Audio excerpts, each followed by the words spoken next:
Hello ਬੇਟੇ ਪਿਛਲੇ lecture ਦੇ ਵਿੱਚ ਆਪਾਂ chemical bonding and molecular structure chapter ਸ਼ੁਰੂ ਕੀਤਾ ਸੀ, ਜਿਹਦੇ ਵਿੱਚ ਆਪਾਂ ਉਹਦੇ ਨਾਲ ਰਿਲੇਟਡ ਪਹਿਲਾ ਕਨਸੈਪਟ ਹੈ ਜਿਹੜਾ ਲੂਇਸ ਕਨਸੈਪਟ ਡਿਸਕਸ ਕੀਤਾ ਸੀ, ਜਿਹਦੇ ਅਕੋਰਡਿੰਗ ਕਿ ਕਿਸੇ ਵੀ ਐਲੀਮੈਂਟ ਦੀਆਂ ਐਟਮਸ ਕਿਉਂ ਕੰਬਾਈਨ ਕਰਦੀਆਂ, ਕਿਉਂ ਉਹ ਉਹਨਾਂ ਦੇ ਵਿੱਚ ਕੈਮੀਕਲ ਕੰਬੀਨੇਸ਼ਨ ਹੁੰਦਾ ਹੈ, ਕਿਉਂਕਿ ਉਹਨਾਂ ਨੇ ਆਪਣਾ ਆਕਟੈਟ ਕੰਪਲੀਟ ਕਰਨਾ ਹੁੰਦਾ ਹੈ। ਆਪਾਂ ਆਕਟੈਟ ਰੂਲ ਪੜ੍ਹਿਆ ਸੀ, ਠੀਕ ਹੈ। ਤਾਂ ਆਕਟੈਟ ਕੰਪਲੀਟ ਕਰਨ ਲਈ ਉਹ ਕੀ ਹੈ, ਦੋ ਤਰ੍ਹਾਂ ਨਾਲ ਕਰ ਸਕਦੇ ਆ, ਜਾਂ ਤਾਂ ਇਲੈਕਟ੍ਰੋਨ ਦੀ ਟ੍ਰਾਂਸਫਰ ਹੋ ਸਕਦੀ ਹੈ, ਠੀਕ ਹੈ, ਬਾਈ ਇਲੈਕਟ੍ਰੋਨ ਟ੍ਰਾਂਸਫਰ ਜਾਂ ਬਾਈ ਇਲੈਕਟ੍ਰੋਨ ਸ਼ੇਅਰਿੰਗ। ਤਾਂ ਦੋਵਾਂ ਮੈਥਡਸ ਦੇ ਵਿੱਚੋਂ ਕਿਸੇ ਵੀ ਤਰ੍ਹਾਂ ਨਾਲ ਜਿਹੜੀਆਂ ਐਟਮਸ ਹੈ ਉਹ ਆਪਣਾ ਆਕਟੈਟ ਕੰਪਲੀਟ ਕਰ ਸਕਦੀਆਂ, ਠੀਕ ਹੈ। ਤਾਂ ਜਿਹੜੇ ਇਲੈਕਟ੍ਰੋਨ ਦੀ ਟ੍ਰਾਂਸਫਰ ਨਾਲ ਬਣਦਾ ਉਹਨੂੰ ਅਸੀਂ ਕਹਿੰਦੇ ਆ ਆਇਨਿਕ ਬੌਂਡ, ਤੇ ਜਿਹੜਾ ਇਲੈਕਟ੍ਰੋਨ ਦੀ ਸ਼ੇਅਰਿੰਗ ਨਾਲ ਬਣਦਾ ਉਹਨੂੰ ਅਸੀਂ ਕਹਿੰਦੇ ਆ ਕੋਵੈਲੈਂਟ ਬੌਂਡ, ਠੀਕ ਹੈ। ਤਾਂ ਹੁਣ ਆਪਾਂ ਡਿਟੇਲ ਦੇ ਵਿੱਚ ਇਹਨਾਂ ਨੂੰ ਪੜ੍ਹਨਾ ਹੈ। ਅੱਜ ਆਪਾਂ ਪੜ੍ਹਦੇ ਆ ਆਇਨਿਕ ਔਰ ਇਲੈਕਟ੍ਰੋਵੈਲੈਂਟ ਬੌਂਡ। ਆਇਨਿਕ ਬੌਂਡ ਨੂੰ ਹੀ ਅਸੀਂ ਇਲੈਕਟ੍ਰੋਵੈਲੈਂਟ ਬੌਂਡ ਵੀ ਕਹਿੰਦੇ ਆ। ਤਾਂ ਮੈਂ ਤੁਹਾਨੂੰ ਪਿਛਲੇ ਲੈਕਚਰ ਦੇ ਵਿੱਚ ਦੱਸਿਆ ਸੀ ਬੇਟੇ ਕਿ ਬੌਂਡ ਕੀ ਹੁੰਦਾ ਹੈ, ਇਹ ਇੱਕ ਸਿਰਫ ਫੋਰਸ ਆਫ ਅਟਰੈਕਸ਼ਨ ਹੁੰਦੀ ਹੈ, ਠੀਕ ਹੈ। The electrostatic force of attraction which holds the oppositely charged ions together is called ionic or electrovalent bond. एक सिर्फ opposite charges ਦੇ ਵਿੱਚ force of attraction ਹੈ ਜਿਹੜੀ ਉਹਨਾਂ ਨੂੰ bind ਕਰਕੇ ਰੱਖਦੀ ਹੈ। ਕੋਈ ਲਾਈਨ ਨਹੀਂ ਬਣੀ ਹੋਈ ਉਹਨਾਂ ਦੇ ਵਿੱਚ, ਸਿਰਫ ਇੱਕ force of attraction ਹੈ ਜਿਹੜੀ ਉਹਨੂੰ bind ਕਰਕੇ ਰੱਖਦੀ ਹੈ। ਉਸ force of attraction ਨੂੰ ਹੀ ਅਸੀਂ ਕੀ ਕਹਿੰਦੇ ਆ, ionic ਬੌਂਡ, ਠੀਕ ਹੈ। ਹੁਣ ਆਪਾਂ ਆਇਨਿਕ ਬੌਂਡ ਦੀ ਫਾਰਮੇਸ਼ਨ ਹੈ ਜਿਹੜੀ ਕਿਵੇਂ ਕਰਦੇ ਆ, ਐਗਜ਼ਾਮਪਲ ਦੇ ਨਾਲ ਸਾਨੂੰ ਸਮਝ ਆਏਗੀ। ਜਿਵੇਂ ਆਪਾਂ ਪੜ੍ਹਨਾ ਫਾਰਮੇਸ਼ਨ ਆਫ NaCl, ਇਹ ਮੈਂ ਤੁਹਾਨੂੰ ਅੱਜ ਸਮਝਾਇਆ ਵੀ ਸੀ। ਤਾਂ ਆਪਾਂ ਕੀ ਕਰਦੇ ਆ, Na ਹੈ ਜਿਹੜਾ ਗੈਸੀਅਸ ਸਟੇਟ ਦੇ ਵਿੱਚੋਂ ਇੱਕ ਇਲੈਕਟ੍ਰੋਨ ਲੂਜ਼ ਕਰ ਸਕਦਾ ਹੈ, ਕਿਉਂਕਿ ਇਹਦੇ ਆਕਟੈਟ ਦੇ ਵਿੱਚ ਦੇਖੋ, ਇਹਦੇ ਵੈਲੈਂਸ ਸ਼ੈਲ ਦੇ ਵਿੱਚ ਦੇਖੋ ਕਿੰਨੇ ਇਲੈਕਟ੍ਰੋਨ ਹੈ, 281, ਠੀਕ ਹੈ। ਆਪਾਂ ਕਨਫੀਗਰੇਸ਼ਨ ਸਿੰਪਲ ਇਦਾਂ ਹੀ ਲਿਖ ਸਕਦੇ ਆਪਾਂ। ਇਹ ਸਿਰਫ ਤੁਹਾਨੂੰ ਮੈਂ ਸਮਝਾਉਣ ਵਾਸਤੇ ਲਿਖਿਆ ਹੋਇਆ, ਤੁਹਾਨੂੰ ਲਿਖਣ ਦੀ ਕੋਈ ਜ਼ਰੂਰਤ ਨਹੀਂ ਹੈ ਇਹਨਾਂ ਚੀਜ਼ਾਂ ਨੂੰ, ਜੇ ਤੁਹਾਨੂੰ ਫਾਰਮੇਸ਼ਨ ਆਉਂਦੀ ਹੈ ਇਹਦੀ, ਠੀਕ ਹੈ। ਤਾਂ ਆਪਾਂ ਕੀ ਹੈ, ਇਹਦੀ ਕਨਫੀਗਰੇਸ਼ਨ ਕੀ ਹੈ, ਨਿਓਨ 10 3s1। ਜਦੋਂ ਇਹ ਇਲੈਕਟ੍ਰੋਨ ਛੱਡ ਦਿੰਦਾ ਹੈ ਤਾਂ ਕਿੰਨੇ ਰਹਿ ਗਏ ਬੇਟੇ, 8 ਇਲੈਕਟ੍ਰੋਨ। ਉਹਦੇ ਵੈਲੈਂਸ ਸ਼ੈਲ ਦੇ ਵਿੱਚ 8 ਇਲੈਕਟ੍ਰੋਨ ਚਾਹੀਦੇ ਹੈ, ਤਾਂ ਉਹ ਸਟੇਬਲ ਹੈ। ਤਾਂ ਇਹਨੇ 1 ਇਲੈਕਟ੍ਰੋਨ ਲੂਜ਼ ਕਰਤਾ, ਤਾਂ ਹੁਣ ਕੀ ਰਹਿ ਗਿਆ, ਇਹਦੀ ਕਨਫੀਗਰੇਸ਼ਨ ਹੈ ਜਿਹੜੀ ਉਹ ਕਿਹਦੇ ਵਰਗੀ ਬਣਾਉਣੀ ਹੁੰਦੀ ਹੈ ਇਹਨਾਂ ਨੇ, ਆਪਣੇ ਨੀਅਰੈਸਟ ਨੋਬਲ ਗੈਸ ਵਰਗੀ। ਇਹਦੇ ਨੀਅਰੈਸਟ ਨੋਬਲ ਗੈਸ ਕਿਹੜੀ ਹੈ, ਨਿਓਨ। ਤਾਂ ਨਿਓਨ ਦੇ ਵਰਗੀ ਇਹਦੀ ਕਨਫੀਗਰੇਸ਼ਨ ਹੋ ਜਾਏਗੀ, ਠੀਕ ਹੈ। ਤਾਂ ਇਲੈਕਟ੍ਰੋਨ ਬਹੁਤ ਆਸਾਨੀ ਨਾਲ ਲੂਜ਼ ਕਰ ਦੇਗਾ। ਹੁਣ ਕਲੋਰੀਨ ਕੋਲ ਕੀ ਹੈ ਬੇਟੇ, ਆਪਣੇ ਵੈਲੈਂਸ ਸ਼ੈਲ ਦੇ ਵਿੱਚ 7 ਇਲੈਕਟ੍ਰੋਨਸ ਹੈ, ਠੀਕ ਹੈ। Neon 10 3s2 and 3p5 17 group ਹੈ, ਤਾਂ ਇਹਦੇ ਵੈਲੈਂਸ ਸ਼ੈਲ 'ਚ 7 ਇਲੈਕਟ੍ਰੋਨਸ ਹੈ। ਜੇ ਇਹਨੂੰ 1 ਇਲੈਕਟ੍ਰੋਨ ਹੋਰ ਮਿਲ ਜਵੇ ਤਾਂ ਕਿੰਨੇ ਹੋ ਜਾਣਗੇ, 8। ਤਾਂ ਇਹ ਕੀ ਕਰਦਾ, 1 ਇਲੈਕਟ੍ਰੋਨ ਗੇਨ ਕਰ ਲਿਆ, ਤਾਂ ਕੀ ਬਣ ਗਿਆ, Cl ਨੈਗੇਟਿਵ। ਹੁਣ ਇਹਦੇ ਕੋਲ ਵੀ ਕੀ ਹੈ, 8 ਇਲੈਕਟ੍ਰੋਨ। ਇਹਦੇ ਵੈਲੈਂਸ ਸ਼ੈਲ 'ਚ ਵੀ 8 ਇਲੈਕਟ੍ਰੋਨ, ਇਹਨੇ ਇਲੈਕਟ੍ਰੋਨ ਲੂਜ਼ ਕੀਤਾ, ਇਹਨੇ ਇਲੈਕਟ੍ਰੋਨ ਗੇਨ ਕੀਤਾ, ਇਹਦੇ ਵੈਲੈਂਸ ਸ਼ੈਲ ਦੇ ਵਿੱਚ ਵੀ 8 ਇਲੈਕਟ੍ਰੋਨਸ, ਠੀਕ ਹੈ। ਹੁਣ ਇਹ ਪੋਜ਼ਿਟਿਵਲੀ ਚਾਰਜਡ ਹੈ, ਇਹ ਨੈਗੇਟਿਵਲੀ ਚਾਰਜਡ ਹੈ। ਤਾਂ ਇਹਨਾਂ ਦੋਨਾਂ ਦੇ ਵਿੱਚ ਕੀ ਹੋ ਜਾਂਦੀ ਹੈ ਬੇਟੇ, ਫੋਰਸ ਆਫ ਅਟਰੈਕਸ਼ਨ ਹੁੰਦੀ ਹੈ। ਤਾਂ ਕੀ ਬਣਾ ਲੈਂਦੇ ਆ, NaCl ਸੋਲਿਡ ਬਣ ਜਾਂਦਾ ਹੈ। ਇਹ ਦੋਨੋਂ ਚੀਜ਼ਾਂ ਕੀ ਸੀ ਬੇਟੇ, ਗੈਸੀਅਸ ਸਟੇਟ ਦੇ ਵਿੱਚ ਹੈ। ਪਰ ਜਦੋਂ ਆਇਨਸ ਕਲੋਜ਼ ਹੁੰਦੇ ਆ ਤਾਂ ਕੀ ਬਣਾ ਲੈਣਗੇ, ਸੋਲਿਡ ਫਾਰਮ ਦੇ ਵਿੱਚ ਆ ਜਾਣਗੇ। ਪਰ ਜਦੋਂ ਇਹ ਸੋਲਿਡ ਬਣਾਉਣਗੇ, ਠੀਕ ਹੈ, ਇਹ ਕ੍ਰਿਸਟਲ ਬਣਾਉਣਗੇ ਆਪਣਾ, ਉਹਨੂੰ ਅਸੀਂ ਕ੍ਰਿਸਟਲ ਕਹਿੰਦੇ ਆ, ਲੈਟਿਸ ਬਣਾਉਣਗੇ ਆਪਣਾ, ਅਰੇਂਜਮੈਂਟ ਬਣਾਉਣਗੇ, ਇਹ ਕਹਿ ਲਓ ਅਰੇਂਜਮੈਂਟ ਜਦੋਂ ਇਹਨਾਂ ਦਾ ਹੋਏਗਾ, ਕਿਉਂਕਿ ਸੋਲਿਡ ਹੈ ਜਿਹੜਾ ਬਹੁਤ ਆਰਡਰਲੀ ਜਿਹੜੇ ਪਲੇਸਡ ਹੁੰਦੇ ਆ ਇਹਦੇ ਕਨਸਟੀਟਿਊਐਂਟ ਪਾਰਟੀਕਲਸ ਹੈ। ਜਦੋਂ ਕੋਈ ਸੋਲਿਡ ਬਣਦਾ ਨਾ ਤਾਂ ਬਹੁਤ ਕਲੋਜ਼ਲੀ ਪੈਕਡ ਹੁੰਦੇ ਆ। ਜਦੋਂ ਕਲੋਜ਼ਲੀ ਪੈਕ ਹੋ ਜਾਣਗੇ ਇਹ ਆਇਨਸ ਸਾਰੇ ਨੈਗੇਟਿਵਲੀ ਪੋਜ਼ਿਟਿਵਲੀ ਚਾਰਜਡ, ਉਹ ਇੱਕ ਪ੍ਰੋਪਰ ਅਰੇਂਜਮੈਂਟ ਬਣਾ ਲੈਣਗੇ ਬੇਟੇ। ਤਾਂ ਜਦੋਂ ਅਰੇਂਜਮੈਂਟ ਬਣਾਉਣਗੇ ਤਾਂ ਉਦੋਂ ਉਹਨਾਂ ਦੀ ਸਟੇਬਿਲਿਟੀ ਬਹੁਤ ਜ਼ਿਆਦਾ ਵੱਧ ਜਾਏਗੀ। ਤਾਂ ਜਦੋਂ ਸਟੇਬਿਲਿਟੀ ਵਧੇਗੀ ਤਾਂ ਇਹਦਾ ਮਤਲਬ એનર્ਜੀ ਘਟੇਗੀ। ਤਾਂ ਜਦੋਂ ਇਹਨਾਂ ਗੈਸੀਅਸ ਜਿਹੜੇ ਆਇਨਸ ਤੇ ਉਹ ਸੋਲਿਡ ਬਣੇਗਾ ਤਾਂ ਬਹੁਤ ਅਮਾਊਂਟ ਦੇ ਵਿੱਚ એનર્ਜੀ ਰਿਲੀਜ਼ ਹੁੰਦੀ ਹੈ ਬੇਟੇ। ਉਸ ਰਿਲੀਜ਼ਡ એનર્ਜੀ ਨੂੰ ਕਹਿੰਦੇ ਹਾਂ ਅਸੀਂ ਲੈਟਿਸ એનર્ਜੀ ਜਾਂ ਲੈਟਿਸ ਐਂਥੈਲਪੀ। ਲੈਟਿਸ ਕੀ ਹੈ ਬੇਟੇ, ਅਰੇਂਜਮੈਂਟ। ਜਿਹੜਾ ਇਹ ਅਰੇਂਜਮੈਂਟ ਬਣਾਉਣਗੇ ਉਹਨੂੰ ਅਸੀਂ ਲੈਟਿਸ ਕਹਿ ਦਿੰਦੇ ਹਾਂ, ਠੀਕ ਹੈ। ਇਹਨਾਂ ਆਇਨਸ ਦਾ ਇੱਕ ਪ੍ਰੋਪਰ ਅਰੇਂਜਮੈਂਟ, ਇਹ ਤਾਂ ਬਹੁਤ ਇੰਪੋਰਟੈਂਟ ਹੈ ਇਹਦਾ NaCl ਦਾ, ਤਾਂ ਰੌਕ ਸਾਲਟ ਕਹਿ ਦਿੰਦੇ ਇਹਨੂੰ, ਰੌਕ ਸਾਲਟ ਅਰੇਂਜਮੈਂਟ ਵੀ ਕਿਹਾ ਜਾਂਦਾ ਹੈ, ਠੀਕ ਹੈ। ਆਪਾਂ ਅੱਗੇ ਦਾ ਅਰੇਂਜਮੈਂਟ ਕਰਦੇ ਹਾਂ ਕਿ ਕਿਵੇਂ ਇਹ ਬਣਾਏਗਾ। ਤਾਂ એનર્ਜੀ ਰਿਲੀਜ਼ ਹੈ ਜਿਹੜੀ ਉਹ ਕੀ ਹੋਏਗੀ, ਲੈਟਿਸ એનર્ਜੀ, ਕਿਉਂਕਿ એનર્ਜੀ ਰਿਲੀਜ਼ ਹੋਗੀ, ਇਸ ਕਰਕੇ ਇਹਦੀ ਸਟੇਬਿਲਿਟੀ ਕੀ ਹੋਗੀ, ਵੱਧ ਜਾਏਗੀ, ਸਟੇਬਲ ਹੋਏਗਾ ਬਹੁਤ। ਤੁਸੀਂ ਬਣਾਉਣਾ ਕਿਵੇਂ ਹੈ ਆ ਸਿਰਫ ਤੁਹਾਨੂੰ ਦੱਸਿਆ ਵੀ ਕਿਵੇਂ ਬਣੇਗਾ, ਅਦਰਵਾਈਜ਼ ਤੁਸੀਂ ਆਹੀ ਸ਼ੋ ਕਰਨਾ ਹੈ। ਜੇ ਤੁਹਾਨੂੰ NaCl ਦੀ ਫਾਰਮੇਸ਼ਨ ਆਉਂਦੀ ਹੈ ਤਾਂ ਸਿਰਫ ਇਹ ਦਿਖਾਓਗੇ, Na ਦੇ ਕੋਲ ਇਹਦੇ ਸਿਰਫ ਲਿਊਇਸ ਸਿੰਬਲ ਬਣਾਓਗੇ ਬੇਟੇ। ਇਹ ਮੈਂ ਤੁਹਾਨੂੰ ਦੱਸਿਆ ਸੀ ਕਿ ਲਿਊਇਸ ਸਿੰਬਲ ਕਿਵੇਂ ਲਿਖਦੇ ਆ, ਕਿ ਅਸੀਂ ਕਿਸੇ ਵੀ ਐਟਮ ਦੇ ਉੱਤੇ ਉਹਦੇ ਵੈਲੈਂਸ ਸ਼ੈਲ ਦੇ ਇਲੈਕਟ੍ਰੋਨ ਆ ਜਿਹੜੇ ਉਹ ਸ਼ੋ ਕਰ ਦਿੰਦੇ ਆ, ਕਿੰਨੇ ਉਹਦੇ ਕੋਲ ਵੈਲੈਂਸ ਇਲੈਕਟ੍ਰੋਨ ਹੈ, ਉਹਦਾ ਲਿਊਇਸ ਸਿੰਬਲ ਬਣ ਜਾਂਦਾ ਹੈ। ਸੋਡੀਅਮ ਕੋਲ ਵੈਲੈਂਸ ਸ਼ੈਲ 'ਚ ਕਿੰਨੇ ਇਲੈਕਟ੍ਰੋਨ ਹੈ, 1 ਹੈ ਤਾਂ ਅਸੀਂ 1 ਲਿਖਤਾ। ਕਲੋਰੀਨ ਕੋਲ ਵੈਲੈਂਸ ਇਲੈਕਟ੍ਰੋਨ 'ਚ ਕਿੰਨੇ ਹੈ, ਵੈਲੈਂਸ ਸ਼ੈਲ 'ਚ ਇਲੈਕਟ੍ਰੋਨ ਕਿੰਨੇ 7 ਹੈ ਤਾਂ ਅਸੀਂ 7 ਦਿਖਾਤੇ ਇੱਥੇ, ਠੀਕ ਹੈ। ਤਾਂ ਇਹਨੇ ਕੀ ਕੀਤਾ, ਆਪਣਾ ਇਲੈਕਟ੍ਰੋਨ ਇਹਨੂੰ ਸ਼ਿਫਟ ਕਰਤਾ, ਤਾਂ ਇਹਦੇ ਕੋਲੇ ਪੋਜ਼ਿਟਿਵ ਆ ਗਿਆ, ਇਹਦੇ ਕੋਲੇ ਨੈਗੇਟਿਵ, ਇਹਦੇ ਕੋਲੇ ਕੋਈ ਇਲੈਕਟ੍ਰੋਨ ਨਹੀਂ ਰਿਹਾ ਤੇ ਬਾਹਰ ਇਹਦੇ ਵਿੱਚ ਸ਼ੈਲ ਦੇ ਵਿੱਚ, ਕਿਉਂਕਿ ਅੰਦਰ ਵਾਲਾ ਕੰਪਲੀਟ ਸ਼ੈਲ ਹੈ ਤਾਂ ਅਸੀਂ ਪੋਜ਼ਿਟਿਵ ਦਿਖਾਤਾ। ਸਾਨੂੰ 8 ਇਲੈਕਟ੍ਰੋਨ ਦਿਖਾਉਣ ਦੀ ਲੋੜ ਨਹੀਂ ਹੈ, ਕਿਉਂਕਿ ਇਹਨੇ ਗੇਨ ਕਰਕੇ ਦਿਖਾਤਾ, ਅਸੀਂ ਇਸ ਕਰਕੇ ਇਹਦੇ ਇਲੈਕਟ੍ਰੋਨ ਸ਼ੋ ਕਰ ਦਿੰਦੇ ਹਾਂ, ਕਿਉਂਕਿ ਇਹਨੇ ਐਕਸਟਰਾ ਇਲੈਕਟ੍ਰੋਨ ਲਿਆ ਹੈ, ਠੀਕ ਹੈ। ਤਾਂ ਇਹਨੇ ਕੀ ਉੱਤੇ ਕੀ ਆ ਗਿਆ, ਨੈਗੇਟਿਵ ਚਾਰਜ, ਤਾਂ ਇਹਨਾਂ ਦੀ ਫੋਰਸ ਆਫ ਅਟਰੈਕਸ਼ਨ ਹੋ ਜਾਏਗੀ, ਤਾਂ ਕੀ ਬਣ ਜਾਏਗਾ, NaCl ਸੋਲਿਡ। ਕਲੀਅਰ। ਇਸੇ ਤਰ੍ਹਾਂ ਤੁਸੀਂ ਕੋਈ ਵੀ ਮੋਲੀਕਿਊਲ ਹੈ ਜਿਹੜਾ ਉਹਦੀ ਫਾਰਮੇਸ਼ਨ ਹੈ ਜਿਹੜੀ ਉਹ ਦਿਖਾ ਸਕਦੇ ਹੋ। ਹੁਣ ਜਿਵੇਂ ਦੂਜੀ ਫਾਰਮੇਸ਼ਨ ਹੈ ਸਾਡੇ ਕੋਲੇ CaF2। CaF2 ਦੇ ਵਿੱਚ ਕੀ ਹੈ ਬੇਟੇ, ਸਾਨੂੰ ਕੈਲਸ਼ੀਅਮ ਦਾ ਪਤਾ ਹੋਣਾ ਚਾਹੀਦਾ ਹੈ। ਜਿਹੜੀ ਕਨਫੀਗਰੇਸ਼ਨ ਹੈ, ਕੈਲਸ਼ੀਅਮ ਦਾ ਨੰਬਰ ਕਿੰਨਾ ਹੁੰਦਾ ਹੈ, 20। ਤਾਂ ਆਰਗਨ 18, ਉਹਦੇ ਨੀਅਰੈਸਟ ਜਿਹੜੀ ਵੀ ਨੀਅਰੈਸਟ ਨੋਬਲ ਗੈਸ ਹੋਏਗੀ ਨਾ, ਉਹਦੇ ਵਰਗੀ ਉਹਨੇ ਕਨਫੀਗਰੇਸ਼ਨ ਬਣਾਉਣੀ ਹੈ। ਇਹਦੇ ਨੀਅਰੈਸਟ ਨੋਬਲ ਗੈਸ ਕੀ ਹੈ, 18 ਆਰਗਨ 18 4s2, ਠੀਕ ਹੈ। ਇਹ ਆ ਗਿਆ, ਅਸੀਂ ਲਿਖਦੇ ਹਾਂ 2882, 20 ਨੰਬਰ ਹੁੰਦਾ ਹੈ ਕੈਲਸ਼ੀਅਮ ਦਾ। ਤਾਂ ਵੈਲੈਂਸ ਸ਼ੈਲ 'ਚ ਇਲੈਕਟ੍ਰੋਨ ਕਿੰਨੇ ਆ ਬੇਟੇ, 2, ਤਾਂ 2 ਇਲੈਕਟ੍ਰੋਨ ਅਸੀਂ ਦਿਖਾ ਦਾਂਗੇ, ਜਿੱਥੇ ਮਰਜ਼ੀ ਲਿਖ ਸਕਦੇ ਹੋ ਤੁਸੀਂ ਇਹਨਾਂ ਨੂੰ।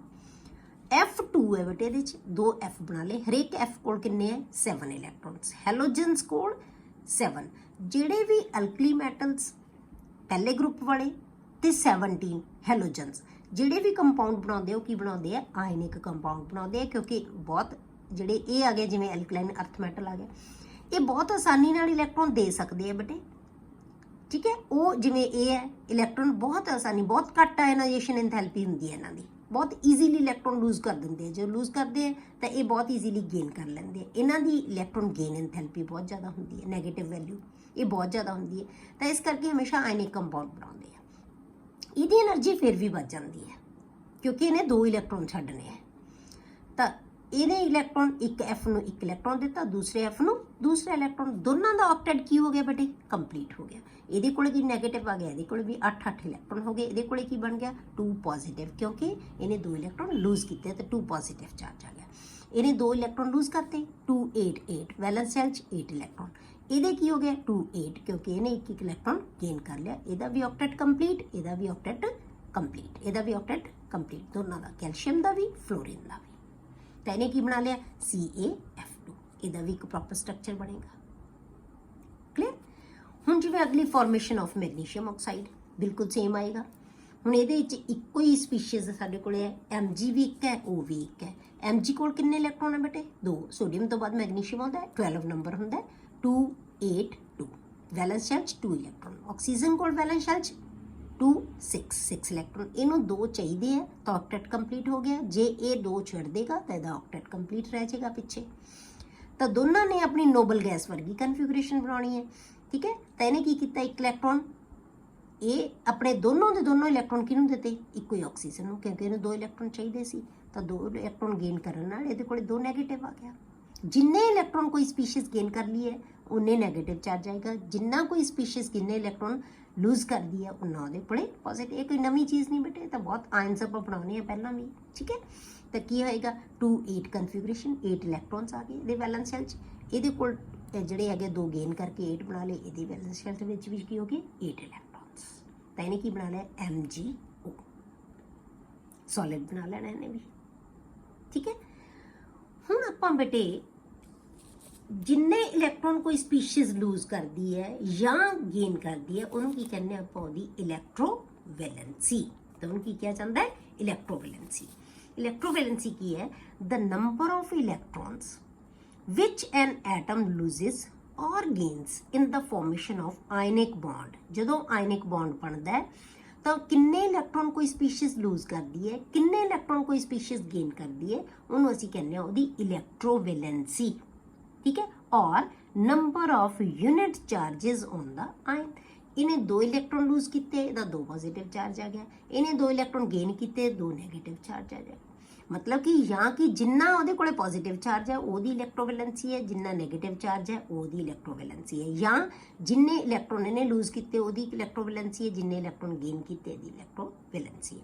ਤਾਂ ਇੱਥੇ 2 ਪੋਜ਼ਿਟਿਵ ਹੋ ਗਈ, ਇਹਦੀ 2 ਹੈ, ਇਹਦੀ ਵੀ 2 ਹੈ। ਉੱਪਰ ਕੀ ਆ ਗਿਆ ਬੇਟੇ, ਕੈਲਸ਼ੀਅਮ ਦੀ 2 ਹੈ, ਇਹਦੀ ਕੀ ਆਏਗੀ 1 ਹੈ, ਇਹਦੀ ਕੀ ਆਏਗੀ 1 ਆਏਗੀ। ਕਿਉਂ? ਕਿਉਂਕਿ ਇਹਨੇ 1 ਇਲੈਕਟ੍ਰੋਨ ਗੇਨ ਕੀਤਾ ਬੇਟੇ। ਠੀਕ ਹੈ, ਤਾਂ ਇਲੈਕਟ੍ਰੋਵੈਲੈਂਸੀ ਇੱਕ ਐਟਮ किन्ने इलैक्ट्रॉन गेन कर रही है या किन्ने लूज कर रही है वो की होएगी इलैक्ट्रोवैलेंसी। क्लियर हो गया। हुण आपां देखदे हां बेटे कि किहड़े-किहड़े फैक्टर्स है जिन्हां दे उत्ते जिहड़ी आयनिक बॉन्ड फॉर्मेशन है वो डिपेंड करती है, उन्होंने इन्फ्लुएंस करती है फॉर्मेशन। किहड़े-किहड़े फैक्टर्स असीं लवांगे, ये जे सानूं पता होणगे तां असीं बहुत आसानी नाल इलैक्ट्रोवैलेंट बॉन्ड या आयनिक बॉन्ड बना सकते हैं। पहला फैक्टर की है बेटे आयनाइजेशन एंथैल्पी। मतलब की है जिहड़ी स्पीशीज़ ने इलैक्ट्रॉन लूज करना है ना ਉਹਦੀ आयनाइजेशन एंथैल्पी बहुत थोड़ी होनी चाहिए है, बहुत घट होनी चाहिए है। जे ਉਹਦੀ आयनाइजेशन एंथैल्पी घट होएगी तो बहुत आसानी नाल इलैक्ट्रॉन लूज कर सकता है। आयनाइजेशन एंथैल्पी की हुंदी है बेटे, जे आपां पहलां पढ़िया होया तुसीं, आयनाइजेशन एंथैल्पी किहनूं कहने आपां, एनर्जी रिक्वायर्ड टू लूज या to remove most loosely bound electron from the gaseous state of an atom। किसी भी एटम दी गैसियस स्टेट दे विचों एक इलैक्ट्रॉन नूं रिमूव करन लई कितनी एनर्जी रिक्वायर्ड है उन्होंने असीं की कहने आ ionization enthalpy. Lesser the ionization enthalpy required, जिन्नी घट एनर्जी चाहिए होएगी easier will be the formation of the cation, उन्नी ईजी कैटोन बनेगा। मतलब वो कितनी आसानी नाल इलैक्ट्रॉन छड्डेगा। समझ आई? तो यदा मतलब की है, सब तो पहला आयनाइजेशन एंथैल्पी है जी बहुत घट होनी चाहिए ताकि स्पीशीज बहुत ईजीली इलैक्ट्रॉन लूज कर सके। पहला फैक्टर। दूसरा फैक्टर गेन एंथैल्पी की वैल्यू नैगेटिव वैल्यू ज़्यादा होनी चाहिए। मतलब की है दूजी स्पीशीज जिन्हें इलैक्ट्रॉन गेन करना है ਉਹਦੀ गेन एंथैल्पी भी ज़्यादा होनी चाहिए ताकि वो आसानी नाल गेन, इन्हें तो इलैक्ट्रॉन लूज करता कोई लैण वाला इलैक्ट्रॉन होवे ही ना, फिर की आसानी नाल ना गेन कर सकता हो, फिर की बॉन्ड नहीं बनेगा। ताकि ये इलैक्ट्रॉन लैण वाला भी बहुत ईजीली ले सकता हो, इलैक्ट्रॉन गेन कर सकता हो। ठीक है, तो इलैक्ट्रॉन गेन एंथैल्पी की होंदी है बेटे, enthalpy change when we add one और more electron to the gaseous state of an atom. ठीक है, जो असी ऐड करते हैं उदों असी चेंज, असी रिक्वायर्ड या रिलीज्ड नहीं कहते, एंथैल्पी चेंज कहते हैं। क्यों? क्योंकि पहली एंथैल्पी है ना बेटे जी वो नैगेटिव हो सकती है, जरूरी नहीं नैगेटिव हो। पता जिथे आप पढ़ी सी इलैक्ट्रॉन गेन एंथैल्पी बहुत डिटेल समझाया सी मैं तुहानूं उत्थे। ठीक है, पर दूजी एंथैल्पी जिहड़ी है गेन एंथैल्पी हमेशा पॉजिटिव हुंदी है, तो इस करके असीं इहनूं नैगेटिव नहीं, हमेशा असीं ऐ नहीं कह सकते इहनूं आपां कह सी एंथैल्पी रिक्वायर्ड, ये तो हमेशा ही रिक्वायर्ड होएगी, ये हमेशा रिलीज्ड नहीं होएगी बेटे, ये गेन भी कर सकता है। ठीक है, तो greater than negative electron gain enthalpy, जिन्नी इलैक्ट्रॉन गेन एंथैल्पी की नैगेटिव वैल्यू ज़्यादा होएगी easier will be the formation of the anion, उन्ना ईजीली एनायन बनेगा। मतलब जिन्नी आसानी नाल इलैक्ट्रॉन वो गेन कर सकता है उन्नी उहदी इलैक्ट्रॉन नैगेटिविटी जिहड़ी इलैक्ट्रॉन गेन एंथैल्पी है जिहड़ी की होएगी ज़्यादा होएगी। ठीक है, तो इलैक्ट्रॉन गेन किया एक्स नैगेटिव बना लिया, जिहड़ी इहदी इलैक्ट्रॉन गेन एंथैल्पी है वो की है नैगेटिव। जे नैगेटिव है तो बहुत आसानी नाल ये नैगेटिव आयन या एनोयन है जिहड़ा वो बना सकता है। हुण साडे कोल एक कैटोयन बन गया, जे आयनाइजेशन एंथैल्पी घट होएगी, जे जिहड़े कोल इलैक्ट्रॉन गेन एंथैल्पी की वैल्यू नैगेटिव ज़्यादा होएगी तो उन्हें की बना लिया एनोयन बना लिया। दोनों के विच फोर्स ऑफ अट्रैक्शन हो जाएगी तो की बन जाएगा आयनिक बॉन्ड बन जाएगा। मतलब ये दोनों चीज़ां बहुत ज़्यादा जरूरी है। हुण आपां देखते हैं कि most of the ionic compounds have cations derived from metallic elements। जिहड़े बहुत ज़्यादा आयनिक कंपाउंड बनणगे ना उन्हां च जिहड़े कैटोयन बनदा कित्थों बनदा है मैटल तो, ते जिहड़ा एनोयन बनदा है बेटे वो कित्थों बनदा है नॉन मैटल तो। क्योंकि नॉन मैटल्स की टेंडेंसी हुंदी है टू गेन इलैक्ट्रॉन ते मैटल्स की टेंडेंसी की हुंदी है बेटे टू लूज इलैक्ट्रॉन। ठीक है, पीरियोडिक टेबल दे एक्सट्रीम लैफ्ट साइड ते की होंदी है मैटल्स जिहड़ियां बहुत ज़्यादा मैटैलिक करैक्टर हुंदा है जिन्हां 'च, ਹੌਲੀ ਹੌਲੀ ਪੀਰੀਅਡ ਦੇ ਵਿੱਚ ਮੈਟੈਲਿਕ ਕਰੈਕਟਰ ਕੀ ਹੁੰਦਾ ਜਾਂਦਾ ਹੈ, ਡਿਕਰੀਜ਼ ਹੁੰਦਾ ਜਾਂਦਾ ਹੈ, ਤੇ ਨਾਨ ਮੈਟੈਲਿਕ ਕਰੈਕਟਰ ਵੱਧਦਾ ਜਾਂਦਾ ਹੈ। ਇਸੇ ਕਰਕੇ ਬੇਟੇ ਜਿਹੜਾ ਐਕਸਟ੍ਰੀਮ ਰਾਈਟ ਸਾਈਡ ਹੈ ਨਾ ਪੀਰੀਓਡਿਕ ਟੇਬਲ ਦੀ, ਜਿੱਥੇ ਪੀ ਬਲੌਕ ਹੈ, ਉਹਦੇ ਵਿੱਚ ਸਾਡੇ ਕੋਲੇ ਮੈਟਲਸ ਵੀ ਹੈ, ਨਾਨ ਮੈਟਲਸ ਵੀ ਹੈ, ਮੈਟਲਾਈਡਸ ਵੀ ਹੈ। ਆਪਾਂ ਪੀਰੀਓਡਿਕ ਟੇਬਲ ਦੇ ਵਿੱਚ ਮੈਂ ਬਹੁਤ ਡਿਟੇਲ 'ਚ ਤੁਹਾਨੂੰ ਸਮਝਾਇਆ ਸੀ ਬੇਟੇ, ਠੀਕ ਹੈ। ਤਾਂ ਮੈਟੈਲਿਕ ਕਰੈਕਟਰ ਹੈ ਜਿਹੜਾ ਉਹ ਕਿੱਥੇ ਹੈ, ਜਿਹੜੇ ਸਾਡੇ ਲੈਫਟ ਸਾਈਡ ਦੇ ਉੱਤੇ ਜ਼ਿਆਦਾ ਆਉਂਦੇ ਹੈ, ਠੀਕ ਹੈ। ਤਾਂ ਉਹਨਾਂ ਦੀ ਟੈਂਡੈਂਸੀ, ਇਹਦਾ ਮਤਲਬ ਕੀ ਹੈ ਕਿ ਮੈਟਲਸ ਤੇ ਨਾਨ ਮੈਟਲਸ ਹੈ ਜਿਹੜੇ ਉਹ ਕੀ ਬਣਾਉਣਗੇ, ਆਇਨਿਕ ਕੰਪਾਊਂਡਸ। ਤੇ ਮੈਟੈਲਿਕ ਕਰੈਕਟਰਸ ਜਿਹੜੇ ਮੈਟੈਲਿਕ ਐਲੀਮੈਂਟਸ ਹੈ ਉਹ ਹਮੇਸ਼ਾ ਇਲੈਕਟ੍ਰੋਨ ਲੂਜ਼ ਕਰਨਗੇ, ਕੈਟਾਇਨ ਬਣਾਉਣਗੇ, ਤੇ ਜਿਹੜੇ ਨਾਨ ਮੈਟਲਸ ਹੈ ਉਹ ਕੀ ਕਰਨਗੇ, ਇਲੈਕਟ੍ਰੋਨ ਗੇਨ ਕਰਕੇ ਐਨੋਇਨਸ ਬਣਾਉਣਗੇ। ਤਾਂ ਦੋਨਾਂ 'ਚ ਫੋਰਸ ਆਫ ਅਟਰੈਕਸ਼ਨ ਹੋ ਜਾਂਦੀ ਹੈ ਤੇ ਕੀ ਬਣ ਜਾਂਦਾ ਹੈ, ਆਇਨਿਕ ਕੰਪਾਊਂਡ। ਤਾਂ ਆਪਾਂ ਕੀ ਲੈਂਦੇ ਹਾਂ, ਐਮ ਪੋਜ਼ਿਟਿਵ, ਮਤਲਬ ਮੈਟਲ ਨੇ ਕੀ ਕੀਤਾ, ਇਲੈਕਟ੍ਰੋਨ ਲੂਜ਼ ਕੀਤਾ। ਨਾਨ ਮੈਟਲ ਨੂੰ ਅਸੀਂ ਐਕਸ ਨਾਲ ਸ਼ੋ ਕਰਤਾ, ਤੇ ਐਕਸ ਨੇ ਇਲੈਕਟ੍ਰੋਨ ਕੀ ਕੀਤਾ, ਗੇਨ ਕੀਤਾ। ਤਾਂ ਐਕਸ ਅਸੀਂ ਆਮ ਤੌਰ ਤੇ ਹੈਲੋਜਨਸ ਨੂੰ ਰਿਪਰੈਜ਼ੈਂਟ ਕਰਨ ਲਈ ਲਿਖਦੇ ਹੁੰਦੇ ਹਾਂ, ਤੇ ਆਮ ਤੌਰ ਤੇ ਟੈਂਡੈਂਸੀ ਹੈਲੋਜਨਸ ਦੀ ਹੀ ਸਭ ਤੋਂ ਜ਼ਿਆਦਾ ਹੁੰਦੀ ਹੈ ਇਲੈਕਟ੍ਰੋਨ ਨੂੰ ਗੇਨ ਕਰਨ ਦੀ, ਠੀਕ ਹੈ। ਤਾਂ ਇਹਨੇ ਇਲੈਕਟ੍ਰੋਨ ਗੇਨ ਕਰ ਲਿਆ, ਤਾਂ ਦੋਨਾਂ ਦੇ ਵਿੱਚ ਫੋਰਸ ਆਫ ਅਟਰੈਕਸ਼ਨ ਹੋ ਗਈ, ਤੇ ਕੀ ਬਣ ਗਿਆ ਇਹ ਸੋਲਿਡ। ਲੈਟਿਸ એનર્ਜੀ ਛੱਡਣ ਤੋਂ ਬਾਅਦ ਜਾਂ ਲੈਟਿਸ ਐਂਥੈਲਪੀ ਛੱਡਣ ਤੋਂ ਬਾਅਦ ਇਹ ਸੋਲਿਡ ਫਾਰਮ 'ਚ ਆ ਜਾਏਗਾ। ਇਹਨੇ ਇੱਕ ਆਪਣਾ ਪ੍ਰੋਪਰ ਅਰੇਂਜਮੈਂਟ ਬਣਾ ਲੈਣਾ। ਹੁਣ ਆਪਾਂ ਡਿਸਕਸ ਕਰਦੇ ਹਾਂ ਅਰੇਂਜਮੈਂਟ ਕਿਵੇਂ ਬਣੇਗਾ। The ionic compounds generally exist as crystalline solids. ਜਿਹੜੇ ਆਇਨਿਕ ਕੰਪਾਊਂਡ ਹੈ ਨਾ ਬੇਟੇ, ਇਹ ਆਮ ਤੌਰ ਤੇ ਕ੍ਰਿਸਟਲਾਈਨ ਸੋਲਿਡਸ ਦੇ ਵਿੱਚ ਐਗਜ਼ਿਸਟ ਕਰਦੇ ਹੈ, ਇਨ ਵਿਚ the cations and anions are closely packed in 3-dimensional arrangement. 3 ਸਮਝਦੇ ਹੋ, ਜਿਹਦੇ ਵਿੱਚ ਮਤਲਬ 2 ਡਾਇਮੈਂਸ਼ਨ ਤੇ ਆਪਾਂ ਲੈ ਲੈਂਦੇ ਹਾਂ ਲੰਬਾਈ ਤੇ ਚੌੜਾਈ ਦੇ ਵਿੱਚ। ਇੱਦਾਂ ਨਹੀਂ ਇਕੱਲਾ ਅਰੇਂਜਮੈਂਟ, ਉਚਾਈ ਦੇ ਵਿੱਚ ਵੀ ਆ ਜਾਣਾ। 3 ਅਰੇਂਜਮੈਂਟ ਇਹਨਾਂ ਦਾ ਬਣ ਜਾਂਦਾ ਹੈ, ਠੀਕ ਹੈ। ਤਾਂ ਜਿਹੜੇ ਵੀ ਆਇਨਿਕ ਕੰਪਾਊਂਡ ਹੈ ਉਹ ਹਮੇਸ਼ਾ 3 ਅਰੇਂਜਮੈਂਟ ਦੇ ਵਿੱਚ ਆਪਣੇ ਆਪ ਨੂੰ ਸੈੱਟ ਕਰ ਲੈਂਦੇ ਆ, ਕਲੋਜ਼ਲੀ ਪੈਕਡ ਹੁੰਦੇ ਆ। ਉਹਨਾਂ ਦੇ ਕਨਸਟੀਟੂਐਂਟ ਪਾਰਟੀਕਲਸ ਹੈ ਜਿਹੜੇ, ਜਾਂ ਆਇਨਸ ਹੀ ਹੈ ਨਾ। ਕਨਸਟੀਟੂਐਂਟ ਪਾਰਟੀਕਲਸ ਕੀ ਹੈ, ਆਇਨਸ, ਕੈਟਾਇਨਸ ਐਂਡ ਐਨੋਇਨਸ। ਇਹ ਕੈਟਾਇਨਸ ਤੇ ਆਇਨਸ ਆਪਣੇ ਆਪ ਨੂੰ ਬਹੁਤ ਕਲੋਜ਼ਲੀ ਪੈਕ ਕਰ ਲੈਂਦੇ ਆ 3 ਅਰੇਂਜਮੈਂਟ ਦੇ ਵਿੱਚ। ਇਸ 3 ਅਰੇਂਜਮੈਂਟ ਨੂੰ ਅਸੀਂ ਕੀ ਕਹਿੰਦੇ ਆ ਬੇਟੇ, ਕ੍ਰਿਸਟਲ ਲੈਟਿਸ। ਤੇ ਕ੍ਰਿਸਟਲ ਲੈਟਿਸ ਕੀ ਚੀਜ਼ ਹੈ ਬੇਟੇ, 3 arrangement of cations and anions in an ionic compound। ਜਿਹੜਾ 3 ਅਰੇਂਜਮੈਂਟ ਹੋਏਗਾ ਉਹਨੂੰ ਅਸੀਂ ਕੀ ਕਹਿੰਦੇ ਆ, ਕ੍ਰਿਸਟਲ ਲੈਟਿਸ। ਕਲੀਅਰ ਹੋ ਗਿਆ। ਹੁਣ ਆਪਾਂ ਬੇਟੇ ਜਿਹੜੇ NaCl ਦਾ ਕ੍ਰਿਸਟਲ ਲੈਟਿਸ ਦੇਖਦੇ ਹਾਂ ਕਿਵੇਂ ਬਣਿਆ ਹੁੰਦਾ ਹੈ। ਇਹ ਤੁਹਾਡੇ ਦੇ ਵਿੱਚ ਬੁੱਕ ਦੇ ਵਿੱਚ ਦਿੱਤਾ ਹੋਇਆ। ਅਦਰਵਾਈਜ਼ ਤੁਹਾਨੂੰ +2 ਦੇ ਵਿੱਚ ਤੁਹਾਨੂੰ ਬਹੁਤ ਡਿਟੇਲ ਦੇ ਦੀਆਂ ਜਿਹੜੇ ਸਟਰਕਚਰਸ ਹੋਣਗੇ, ਬਹੁਤ ਸਾਰੇ ਮੋਲੀਕਿਊਲਸ ਦੇ। ਇਹ ਹੁਣ ਆਪਾਂ ਇੱਥੇ ਮੈਂ ਤੁਹਾਨੂੰ ਬਣਾ ਕੇ ਦਿਖਾਉਣੀ ਹੈ। ਮੈਂ ਬਣਾਉਣ ਲੱਗੀ ਸੀ ਪਹਿਲਾਂ, ਫਿਰ ਮੈਂ ਕਿਹਾ ਤੁਹਾਨੂੰ ਸਮਝ ਆਏਗੀ ਜਦੋਂ ਤੁਹਾਡੇ ਸਾਹਮਣੇ ਬਣੇਗਾ। ਤੇ ਠੀਕ ਹੈ, ਆਪਾਂ ਕਿਊਬ ਬਣਾਉਣਾ ਹੈ। ਕਿਊਬ ਸਮਝਦੇ ਹੋ, ਕਿਊਬ ਕਿਹਨੂੰ ਕਹਿੰਦੇ ਆ, ਜਿਹਦੀ ਲੰਬਾਈ ਚੌੜਾਈ ਉਚਾਈ ਸੇਮ ਹੁੰਦੀ ਹੈ, ਉਹਨੂੰ ਅਸੀਂ ਕਿਊਬ ਕਹਿੰਦੇ ਆ। ਕਿਊਬ ਵਾਸਤੇ ਅਸੀਂ 2 ਸਕੁਅਰ ਬਣਾ ਲਏ। ਇਹਨਾਂ ਨੂੰ ਆਪਾਂ ਕੀ ਕਰਦੇ ਹਾਂ ਬੇਟੇ, ਇਹਨਾਂ ਨੂੰ ਆਪਾਂ ਜੋੜ ਦਿੰਦੇ ਹਾਂ, ਠੀਕ ਹੈ। ਇੱਥੋਂ ਮਤਲਬ ਇੱਕ ਕਿਊਬ ਬਣਾ ਲਓ। ਕਿਊਬ ਤਾਂ ਸਾਰੇ ਬੱਚਿਆਂ ਨੂੰ ਬਣਾਉਣਾ ਹੀ ਆਉਂਦਾ ਹੋਏਗਾ। ਆ ਆਪਾਂ ਇੱਕ ਕਿਊਬ ਬਣਾ ਲਿਆ, ਠੀਕ ਹੈ। ਇਹਦੇ ਵਿੱਚ ਇੱਕ ਇਹ ਸਪੋਜ਼ ਕਰੋ ਤੁਸੀਂ ਇੱਕ ਆਪਾਂ ਬਾਕਸ ਲੈ ਲਿਆ, ਕਿਊਬਿਕਲ ਬਾਕਸ। ਉਹਦੇ ਵਿੱਚ ਆਪਾਂ ਉਹੀ ਬਾਕਸ ਦੇ ਛੋਟੇ ਬਾਕਸ ਹੋਰ ਧਰਤੇ, ਉਹਨੂੰ ਕੰਪਲੀਟਲੀ ਫਿਲ ਕਰਤਾ।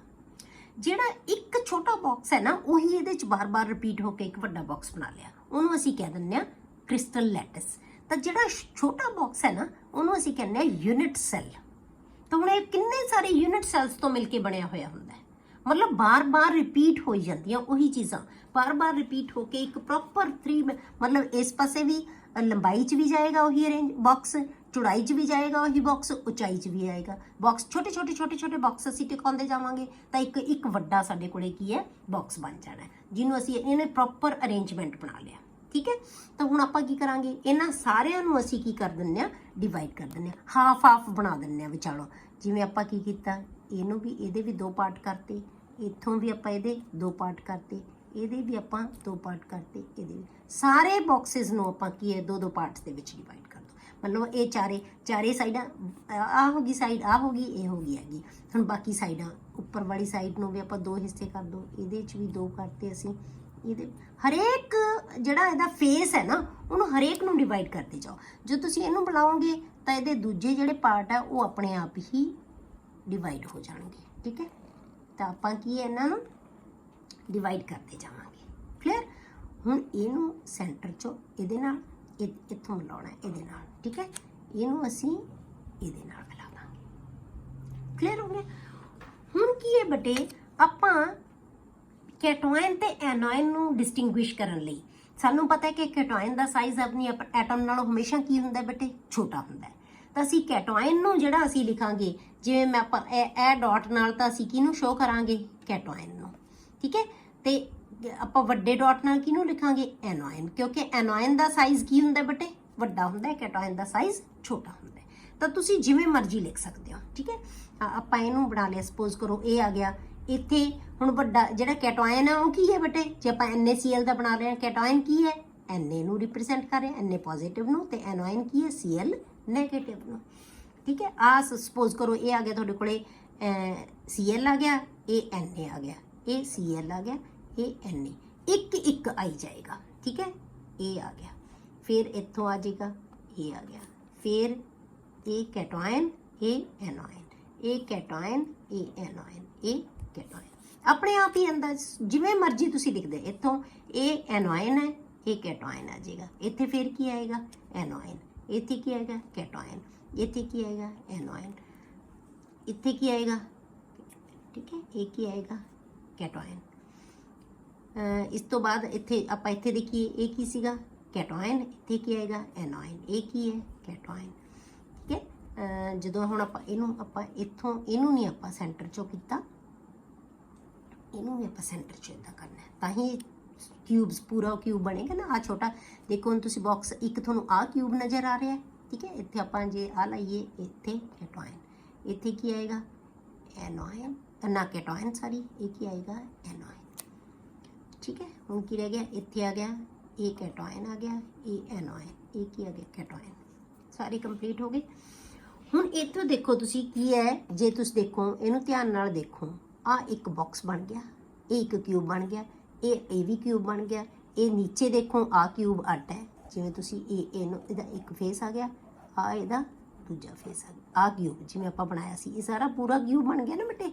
ਇਹੋ ਜਿਹੇ ਇੱਥੇ ਆ ਇੱਕ ਕਿਊਬ, ਇਹ ਕਿਊਬ, ਇਹ ਕਿਊਬ, ਇਹ ਕਿਊਬ, ਫਿਰ ਉਹਦੇ ਦੋ ਪਾਰਟ ਕੀਤੇ ਹੋਏ ਸੈਂਟਰ ਚੋਂ, ਮਤਲਬ ਦੋ ਕਿਊਬ ਉੱਪਰ, ਦੋ ਕਿਊਬ ਨੀਚੇ ਆਏ ਹੋਏ ਹੈ, ਠੀਕ ਹੈ। ਹੁਣ ਇਹ ਕਿਊਬਸ ਬਣ ਗਏ, ਇਹ ਇੱਕ 3 ਡਾਇਮੈਂਸ਼ਨਲ ਅਰੇਂਜਮੈਂਟ ਬਣਾ ਲਿਆ ਬੇਟੇ ਦੇ ਵਿੱਚ।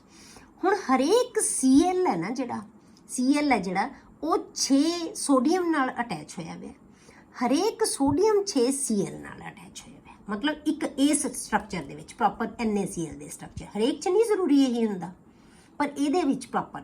ਜੇ ਹੁਣ ਆਪਾਂ ਲਈਏ, ਸਪੋਜ਼ ਕਰੋ ਆ ਇੱਕ ਲੈ ਲਓ ਆਪਾਂ ਸੈਂਟਰ 'ਚੋਂ, ਇਹ ਕੀ ਹੈ ਬੇਟੇ, Na, ਠੀਕ ਹੈ। ਆਪਾਂ Na ਨੂੰ ਰਿਪਰੈਜ਼ੈਂਟ, ਹੁਣ ਆਪਾਂ ਦੇਖੀਏ ਕਿ ਇਹਦੇ ਨਾਲ ਕਿੰਨੇ Cl, ਦੇਖੋ ਤੁਸੀਂ, ਇਹ ਕੀ ਆ ਗਿਆ 1, ਜਿਹਨੂੰ ਆਪਾਂ ਇਹਨੂੰ ਮੈਂ ਲਿਖਦਾ 1, ਇਸ ਪਾਸੇ ਕੀ ਹੈ 2, ਇਹ ਕੀ ਆ ਗਿਆ ਬੇਟੇ 3, ਇੱਧਰਲੇ ਪਾਸੇ ਕੀ ਆ ਗਿਆ 4, ਉੱਪਰ ਇਹਦੇ ਨਾਲ ਕੀ ਹੈ 5, ਤੇ ਨੀਚੇ ਕੀ ਹੈ ਇਹਦੇ ਨਾਲ 6।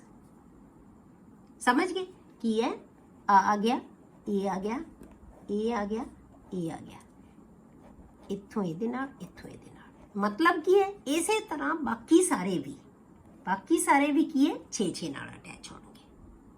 ਹਰੇਕ Na ਜਿਹੜਾ 6 Cl ਨਾਲ ਅਟੈਚ ਹੋਏਗਾ, ਹਰੇਕ ਜਿਹੜਾ Cl ਹੈ 6 Na ਨਾਲ ਅਟੈਚ ਹੋਏਗਾ। ਜਿਹੜਾ ਮਰਜ਼ੀ ਆਪਾਂ ਲੈ ਲਾਂਗੇ ਉਹਨੂੰ ਆਪਾਂ ਦੇਖ ਸਕਦੇ ਹਾਂ, ਠੀਕ ਹੈ, ਉਹਨੂੰ ਹੀ ਆਪਾਂ ਰਿਪਰੈਜ਼ੈਂਟ ਕਰਦਾ, ਜਿਹੜਾ ਵੀ ਮਰਜ਼ੀ ਲਵਾਂਗੇ ਆਪਾਂ।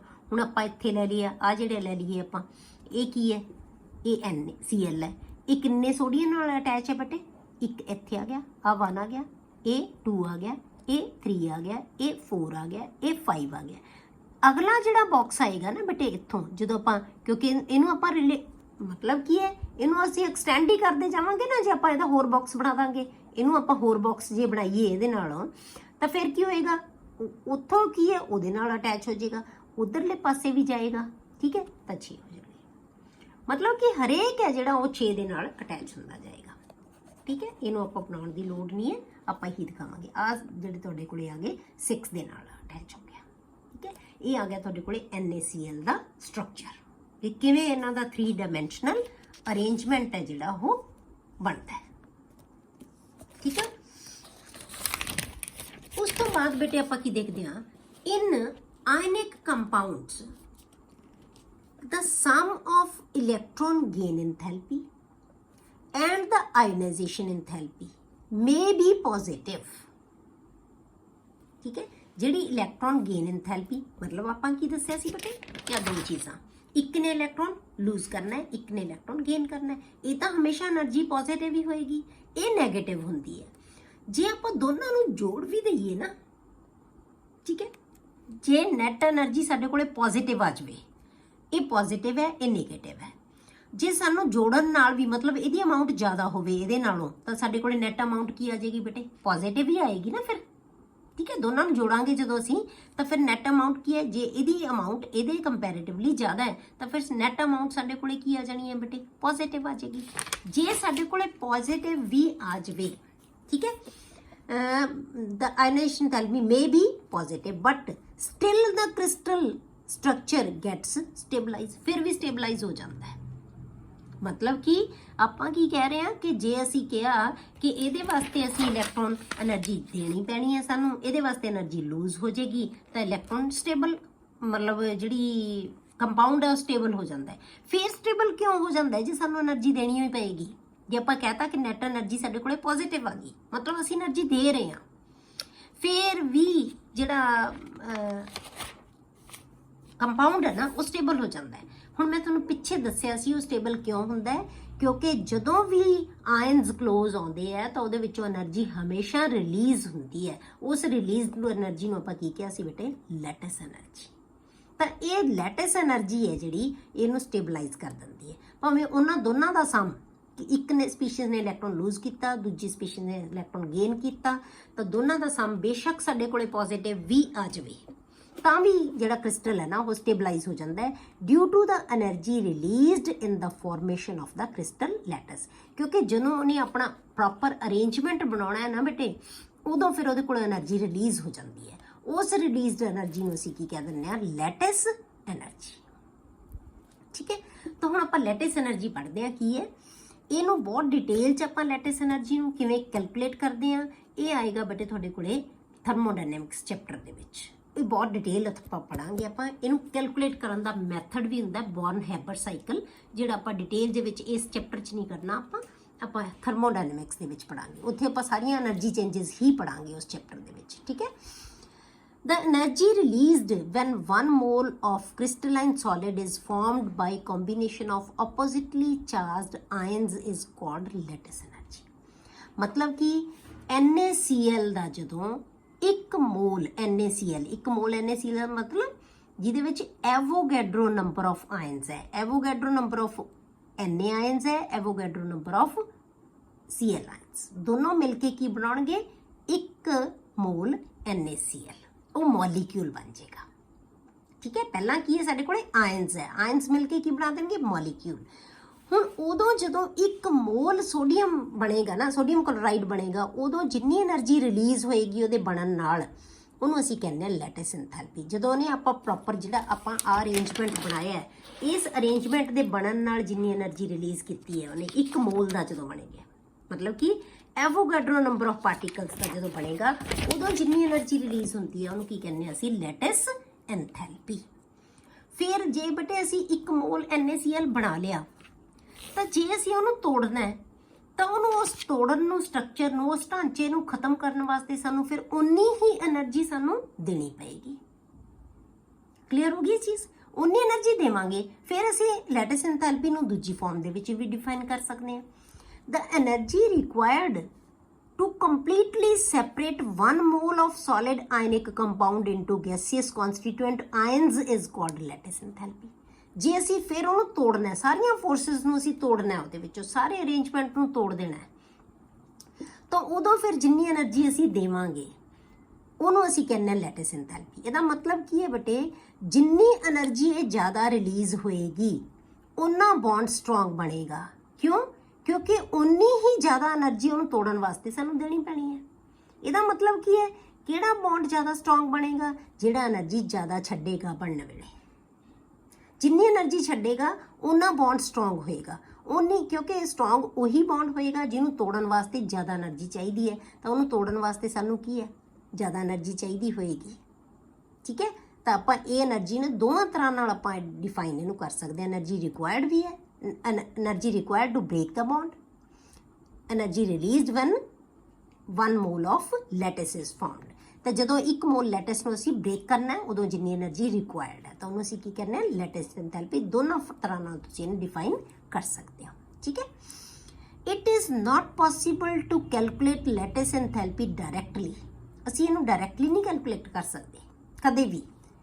Many factors are associated with, बहुत सारे फैक्टर ਇਹਦੇ ਨਾਲ एसोसीएटेड है बेटे ਜਦੋਂ ਬਣਦਾ ਰਹੇ। ਇਹ ਨਹੀਂ ਕਿ ਅਰੇਂਜਮੈਂਟ ਬਣ ਗਿਆ ਤਾਂ ਅਸੀਂ ਲੈਟਿਸ એનર્ਜੀ ਬਹੁਤ ਜਿਹੜੀ ਕੈਲਕੂਲੇਟ ਪਹਿਲਾਂ ਐਟਮ ਆਇਨ ਜਿਹੜੀ ਹੈਗੀ ਐਟਮ ਗੈਸੀ ਸਟੇਟ 'ਚ ਜਾਏਗੀ, ਫਿਰ ਉਹ ਇਲੈਕਟ੍ਰੋਨ ਲੂਜ਼ ਕਰੇਗੀ, ਫਿਰ ਉਹ ਕੀ ਹੈ ਜੇ ਕੋਈ ਜਿਹੜੀ ਨॉन ਮੈਟਲ ਗੈਸੀਅਸ ਮੋਲੀਕੂਲਰ ਫਾਰਮ 'ਚ ਹੈ ਉਹ ਟੁੱਟੇਗੀ, ਐਟੋਮਿਕ ਫਾਰਮ 'ਚ ਆਏਗੀ।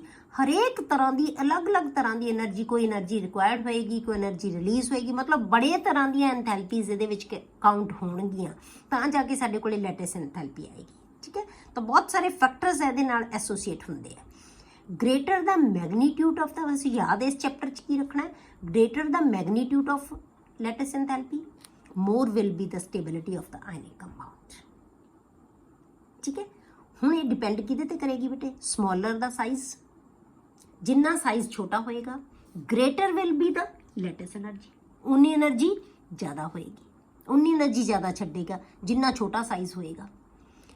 Greater the magnitude of charge on the ion, Jinnah charge ज़्यादा हो जाएगा किसी आयन के उत्ते उन्नी ही उहदी लैटिस एंथैल्पी की वैल्यू ज़्यादा होएगी। इसदा मतलब की है बेटे, साइज छोटा होना चाहिए, चार्ज उहदे उत्ते ज़्यादा होना चाहिए, तो लैटिस एंथैल्पी की वैल्यू बहुत ज़्यादा होएगी, तो कंपाउंड की स्टेबिलिटी भी उन्नी ज़्यादा होएगी। ठीक है, तो जे दो कंपाउंड है तुहाडे कोले, एक दे चार्ज घट है आयनस दे उत्ते, एक दे वध है, तो किहड़ा कंपाउंड ज़्यादा स्टेबल बनाएगा जिहदे उत्ते चार्ज ज़्यादा होएगा, जिहदे आयनां दे उत्ते चार्ज ज़्यादा होएगा। एक आयन वड्डे ਜਿਹੜੇ ਸਾਈਜ਼ ਦਾ ਹੈ, ਇੱਕ ਆयन ਛੋਟੇ ਸਾਈਜ਼ ਦਾ ਹੈ, ਤਾਂ ਦੋਨਾਂ ਨੂੰ ਅਸੀਂ ਕੰਪੇਅਰ ਕਰਨਾ ਹੈ ਤਾਂ ਕਿਹਦਾ ਜ਼ਿਆਦਾ ਸਾਡੇ ਕੋਲੇ ਜਿਹੜਾ ਸਟੇਬਲ ਕੰਪਾਊਂਡ ਬਣੇਗਾ, ਜਿਹਦਾ ਸਾਈਜ਼ ਛੋਟਾ ਹੋਏਗਾ। ਕਲੀਅਰ। ਹੁਣ ਬੇਟੇ ਤੁਸੀਂ ਕੁਝ ਸਿੰਬਲ ਬਣਾਉਣੇ ਹੈ, ਲਿਖਣੇ ਹੈ ਕਿ ਆਪਣੇ ਆਪ ਪਹਿਲਾਂ ਵੀਡੀਓ ਨੂੰ ਪੌਜ਼ ਕਰਕੇ ਆਪੇ ਲਿਖਣੇ ਹੈ, ਫਿਰ ਤੁਸੀਂ ਇਹਨੂੰ ਦੇਖਣਾ ਹੈ। ठीक है, write the Lewis dot symbols of the following elements and predict their valencies, valencies भी दसनी है। Na, Mg, phosphorus, sulphur, chlorine and argon. Na ਦਾ ਕਿਨੇ ਇੱਕ ਇਲੈਕਟ੍ਰੋਨ ਹੈ, ਇਹਦੀ ਵੈਲੈਂਸੀ ਵੀ ਕੀ ਹੋਏਗੀ 1 ਹੋਏਗੀ। Mg ਦੇ ਉੱਤੇ ਵੈਲੈਂਸ ਸ਼ੈਲ 'ਚ 2 ਇਲੈਕਟ੍ਰੋਨ ਹੁੰਦੇ ਆ ਤਾਂ ਵੈਲੈਂਸੀ ਵੀ 2 ਹੋਏਗੀ। ਯਾਦ ਰੱਖਣਾ ਹੈ ਕਿ ਇਹਦਾ ਨੰਬਰ 11 ਹੈ, ਇਹਦਾ 12 ਹੈ, 2 ਇਲੈਕਟ੍ਰੋਨ ਬਾਹਰ ਹੈ। फास्फोरस ਦੇ ਵਿੱਚ ਵੈਲੈਂਸ ਇਲੈਕਟ੍ਰੋਨ 'ਚ ਕਿੰਨੇ ਹੁੰਦੇ ਆ, फास्फोरस ਦਾ ਨੰਬਰ ਕਿੰਨਾ ਹੁੰਦਾ ਬੇਟੇ 15, ਤਾਂ ਇਹਦਾ ਕਿੰਨੇ 5 ਇਲੈਕਟ੍ਰੋਨਸ ਹੈ ਵੈਲੈਂਸ ਸ਼ੈਲ ਦੇ ਵਿੱਚ, ਤਾਂ 5 ਵੈਲੈਂਸੀ ਨਹੀਂ ਹੁਣ ਇਹਦੀ ਹੋਏਗੀ ਤਾਂ ਆਪਾਂ ਕੀ ਕਵਾਂਗੇ 8 - 5, ਤਾਂ ਵੈਲੈਂਸੀ ਕਿੰਨੀ ਹੈ ਇਹਦੀ 3 ਹੈ। ਠੀਕ ਹੈ, ਸਲਫਰ ਇਹਦਾ ਨੰਬਰ 16 ਹੁੰਦਾ ਹੈ, ਇਹਦੇ ਵੈਲੈਂਸ ਸ਼ੈਲ 'ਚ 6 ਇਲੈਕਟ੍ਰੋਨਸ ਹੈ, ਤਾਂ ਇਹਦੀ ਆਪਾਂ ਸਿੰਬਲ ਕਿਵੇਂ ਬਣਾਵਾਂਗੇ, 6 ਇਲੈਕਟ੍ਰੋਨ ਬਾਹਰ ਬਣਾ ਦਿਓ ਤਾਂ ਲਿਊਸ ਸਿੰਬਲ ਬਣ ਗਿਆ। ਵੈਲੈਂਸੀ ਕਿਵੇਂ ਦੱਸੋਗੇ 8 - 6, 2 ਵੈਲੈਂਸੀ ਆ ਗਈ। क्लोरीन ਦੇ ਵੈਲੈਂਸ ਸ਼ੈਲ 'ਚ ਕਿੰਨੇ ਇਲੈਕਟ੍ਰੋਨ 7 ਹੈ, ਤਾਂ ਵੈਲੈਂਸੀ ਕੀ ਆਏਗੀ 8 - 7 1 ਆਏਗੀ। ਆਰਗਨ ਦੇ ਵੈਲੈਂਸ ਸ਼ੈਲ ਦੇ ਵਿੱਚ ਕਿੰਨੇ ਬੇਟੇ 8 ਇਲੈਕਟ੍ਰੋਨਸ ਹੈ, ਇਹਨੇ ਕਿਸੇ ਨਾਲ ਕੰਬਾਈਨ ਹੀ ਨਹੀਂ ਹੋਣਾ ਤਾਂ ਇਹਦੀ ਵੈਲੈਂਸੀ ਕਿੰਨੀ ਹੈ 0, 8 - 8 0 ਵੈਲੈਂਸੀ। ਠੀਕ ਹੈ, ਤਾਂ ਅਗਲਾ ਬੇਟੇ ਕੋਵੈਲੈਂਟ ਬੌਂਡਿੰਗ ਹੈ ਜਿਹੜੀ ਆਪਾਂ ਨੈਕਸਟ ਲੈਕਚਰ ਦੇ ਵਿੱਚ ਕਰਾਂਗੇ।